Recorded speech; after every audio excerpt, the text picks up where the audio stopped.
Welcome back to another hiking adventure. This time, we don't just walk around aimlessly around woods, we actually have a destination. And today what we're looking for, some kind of ruins of an old house or a mansion or something like that. So as we walk through these woods and follow this nice paved path, we are going to talk about things we do manually and things that we do that don't really scale well.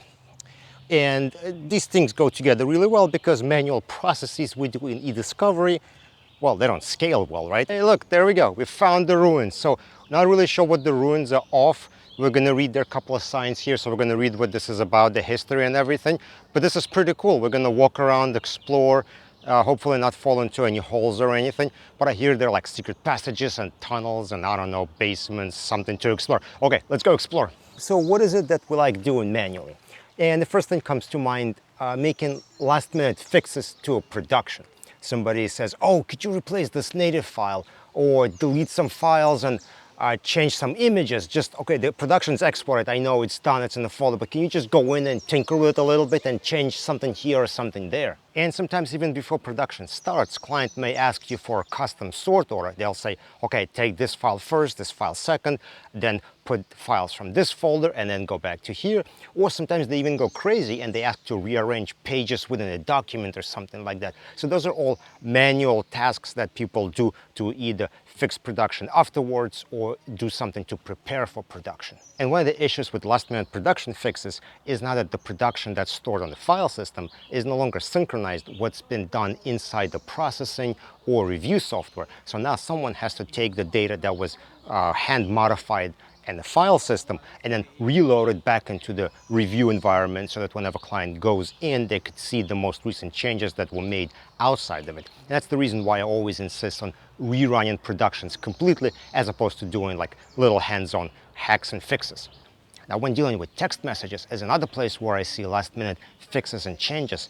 No one really knows how to produce text messages. Everyone wants to make changes, try to match to how how the text messages will produce to them, or do something that will inconvenience the other side. And they look at the production, say, okay, I don't like it. Let's load it to Excel, move some columns over, merge, split, etc. And so you get this, again, sort of data that's not synchronized to the review environment. So why don't I like these manual fixes? Is it because I'm lazy? Is it because I don't want to help client? No. Well, the main reasons is, like we discussed, is synchronization issue, right? Once you export production, you want to kind of leave it as is. So what you see in the file system is same as in the review software.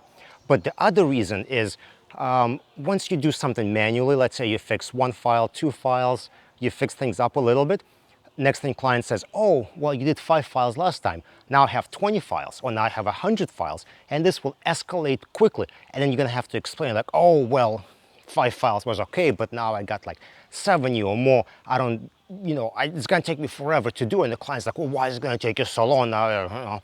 So scaling up your process is extremely important. So if you can't scale it up, you probably should not be doing it manually.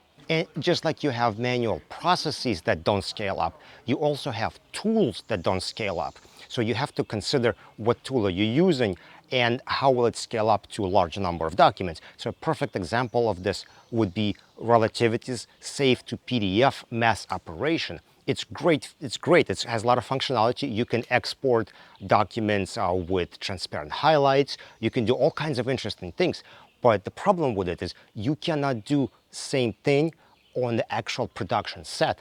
So if the client says, okay, can you give me 10 documents with transparent redactions, and you export them, and now they say, give me 1,000 or 10,000, well, now you can't do that because mass operation cannot scale to that level. You wouldn't be able to export that much data using mass operation, and the actual proper production tool does not have that functionality at all. So what do you do? What do you practically do in this situation where the client says, I need you to do a specific task that's going to require manual work? Well, if it's an automated process, you don't say anything, you just let it happen. But if it does that you have to do it manually, you should be as transparent as possible with the client. You should tell them, like, look, we don't have an automated tool for this. We are going to be doing this manually, or we're going to be using process that doesn't scale. So it'll take time. If it's a small set, it's going to be quick. But if in the future you need a large collection of the documents, it will be much slower. Same thing humans are going to be doing. So there's a chance of human error. Now, no one wants to hear that, so you may not even want to say that, but it's sort of the truth.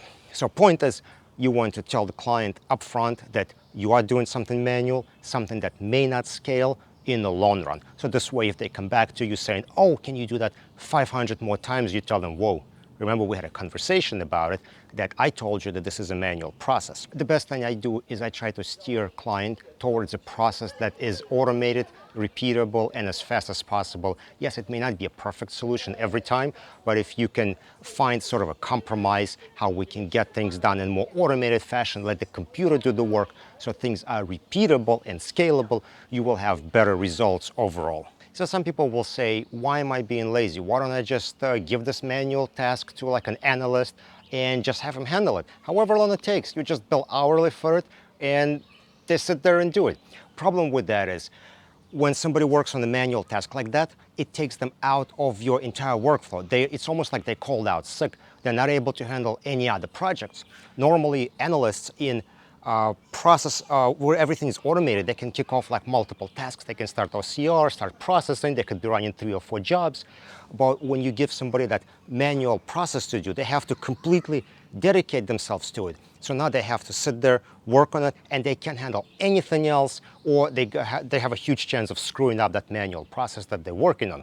So that is really the biggest issue I see with a point people try to bring up, like, yeah, just give it to somebody and have them sit there all day and do it. You're taking that person out of the department and they can't handle anything else. So let me know if my reasonings sound right to you, if you think I'm crazy or not crazy, whichever. Thank you for checking out Runes. Questions, comments, put them in the comment section below. I will see you on the next awesome hiking adventure.